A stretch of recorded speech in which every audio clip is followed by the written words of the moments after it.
So Carl, first of all, why don't you introduce yourself and tell us where you've worked for the last 30 years? So my name's Carl Borg-Neal. I was working for Lloyds Bank. I predominantly was a work from home person, and I've been working for them for nigh on 30 years. And what happened? Tell us about the incident that got you into trouble at Lloyds. Under the bank's race action plan, which was a programme they put together to deal with the race diversity issues, which they believe they may have had in the organisation. To start off with a series of training sessions for managers, line managers. Although I didn't actually manage any people, I had a management role. So I was invited onto this course. There was multiples run, groups of about 100 to 200 managers at a time by teams over video training. So I registered for mine, joined the session. Joining the session was difficult. We had a lot of issues joining it, and a lot of the early messages were lost. But essentially we got a message that it was a training session on race, and that you should get involved. I think the words were lean into the issue and don't be afraid to be clumsy. Ask questions and learn. So that's what I wanted to do. That's why I was there. So went through the session. I'd asked a couple of small questions earlier on, and then we got to about an hour in, a section which was impact versus intent. And a question or scenario sprang into my mind. That rolled round into a question, and the question was quite simply, and lots of people tell me it was a great question, was, as a line manager, if you were to hear a person from an ethnic minority say a word to another person of the same ethnic minority, which might be considered offensive if said by someone not from that ethnic minority, how would you manage the situation? Obviously you'd have to be fairly careful, because if you steamed in there, they might say, well, it's none of your business. We're talking amongst ourselves. It's how we talk to each other. So you could actually create more issues than you resolved. Well, the trainer kind of looked at me as if I was, I don't know what, as if you didn't understand, I suppose, is probably the best way of putting it. So I'm dyslexic, and one of the issues with dyslexic people is we think much faster than we can process.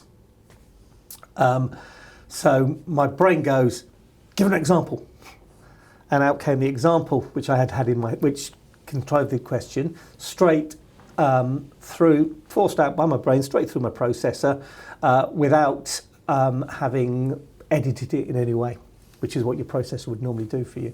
And unfortunately, that example was obviously the use of the N-word by people from the black community.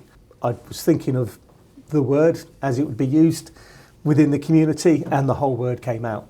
And the trainer got very upset. I tried to apologise and reframe my question. She became more upset, eventually almost shouting at me, and told me that if I didn't be quiet, she'd throw me off the course. So I was quiet and just stayed on the rest of the course. And just to be clear, you weren't trying to be provocative. You weren't trying to catch her out. You weren't trying to come up with an example which contradicted some rule she just enunciated. Well, no, I mean, I was hoping she'd answer the question. The example only came because the question wasn't dealt with. And it only came out the way it was because that's the way my brain functions, unfortunately. And we've proven that by having multiple tests by different psychiatrists and experts in the field. And you weren't, in any sense, using the N-word in a conventional way as a racial epithet. You were essentially quoting someone saying it in a hypothetical situation. Yeah, in order to it was an example, yeah. make your question clearer, because she failed to understand it. Exactly. Okay. Yeah. So after they'd concluded their internal investigation, they fired you for gross misconduct. They sacked me. They sacked me for gross misconduct. But not only did they do that, they also wrote to the Financial Services Authority, the Ombudsman, about the thing, which basically would have me struck off of holding a regulated role. So kind of destroyed my career on any chance of me getting my career going again. And you've been with Lloyds for how long at this point? This particular term was 17 years, and then I'd done a previous term of a bit over 10. When did you, after digesting the news that you'd been fired, when did you decide to fight back? I reckon about 1 second after he told me I was fired. To be honest, we were half expecting it. I was preparing for a fight much earlier on before they actually got the decision. In fact, at the point of the second disciplinary meeting, when they brought in the new witnesses, at that point I thought, I've got to fight my hands. People were saying there's no way they're going to sack you. And these are experienced managers within Lloyds that have run disciplinary processes themselves. They said, I can't see you getting sacked, but I was. So I think I was already ready to start the battle before I got the news. And I'm a very determined person. If I decide I'm going to do something, I do it. You decided to represent yourself? Yeah, we did. Yeah, we represented ourselves up and so the event happened in July 2021. Yeah. And I joined the FSU in February 2023.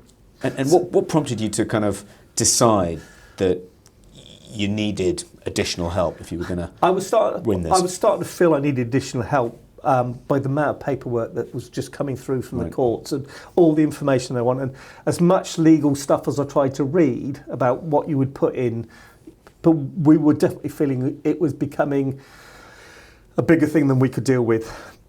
And at the time, I was getting more and more worried. I was reading as much stuff as I could. And I read an article about the support that the FSU had given to an employee on a similar-ish kind of case. And I thought, well, let's give them a try. Because I've got nothing to lose. And it was the best decision I've probably made in my whole life, without a doubt. Unbelievable organisation from top to bottom. Can I say, join it. I don't care who you are, where you are, what you're doing, what your politics are. Join this organisation because they are doing some amazing things. I get quite emotional sometimes actually talking. There was days when I was so down, maybe I thoughts of just giving it all up, and I'd ring up Caroline and say, look, blah blah blah. That'll be fine. Blah blah blah. Brilliant. Yeah, the staff lift you. They support you. The organisation is. I wish Lloyds was as professionally run as your organisation, Toby. I really do, because I don't think I'd needed you if it was. We provided some legal advice. We put you in touch with a firm of employment specialist solicitors. But you did far more than that. And we supported you throughout the case. You took one of the biggest pressures I had on me, which was finance and how I was going to pay the legal bills, off the table by underwriting the thing, because you felt that you were confident enough that you could win this case. And by doing that, that was, you imagine, where was I ever going to find £150,000 other than selling my house? So tell me about what it was like to have your day in court. I mean, you've said that one of the injustices you felt you suffered when you were being investigated by Lloyds is that they weren't observing due process. You didn't get a chance to cross-examine the witnesses for the prosecution. But you had your day in court, and due process was observed in the employment tribunal. What did that feel like in contrast to what you'd gone through before? It was almost surreal. I mean, it was almost as if you're detached from what's going on, because you've got your barristers talking a lot of the time. Stuff like that. It was hard. I think it was hard. I think the first release came a little bit when we got the first decision. Now, unfortunately, because we ran out of time in court, I didn't get my decision actually in the first session, so it came several months later. But that was probably the first release. So the next stage was the remedy hearing, Yeah. in which the panel decided how much you should be awarded in compensation. And when did you hear the outcome of that, and what was your reaction? Well, I heard just before Christmas, Good. which was nice. Mixed feelings, because to me it's not over yet. So I never went out there to get money. To be honest, I expected it to cost me money. I went out there to clear my name, to say I shouldn't have been dismissed, to make sure something like this doesn't happen to somebody else again, which I hope I can do some work with FSU on that side, and I'm hoping that the wider world draws me in on that and comes and talks to me about, you know, how do we stop this from happening in the future, because I think we need to stop it from happening in the future. Presumably it'll help that Well, they've the had to pay decision- you a significant sum of money. It Well- will make Lloyds at least think twice before dismissing someone for a similarly innocent mistake. Well, I think any company now, thank God, interestingly, if people go on to Google Borg-Neal versus Lloyds Bank, there's probably about 30 or 40 legal firms and at least 10 or 12 HR firms and magazines and stuff that have used mine as a case study, and talked through it as a case study and then said, oh, if you need help, Right. come and speak to us, Right. Which is interesting. What I don't say to people is go and speak to Doyle Clayton, because they're the ones that won it for me, and go and speak to FSU because you're the ones that had the guts to support me. So for me, a big chunk of the battle's won in so much that I've cleared my name and I've got a bit of compensation, but I still think there's more to go. The way the tribunals work is so loaded against the employee. You know, if I hadn't had your help, God knows how would I have got through it. If I hadn't won disability discrimination, it would have been capped at 100,000 with £150,000 worth of legal bills. It's just ludicrous. You know, I am sure companies are getting away with stuff like this purely because people can't afford and take the pressure to go through and fight the battle. And people have said to me, well done for you for fighting it. And I said, well, I had to clear my name. I couldn't leave this sitting over me.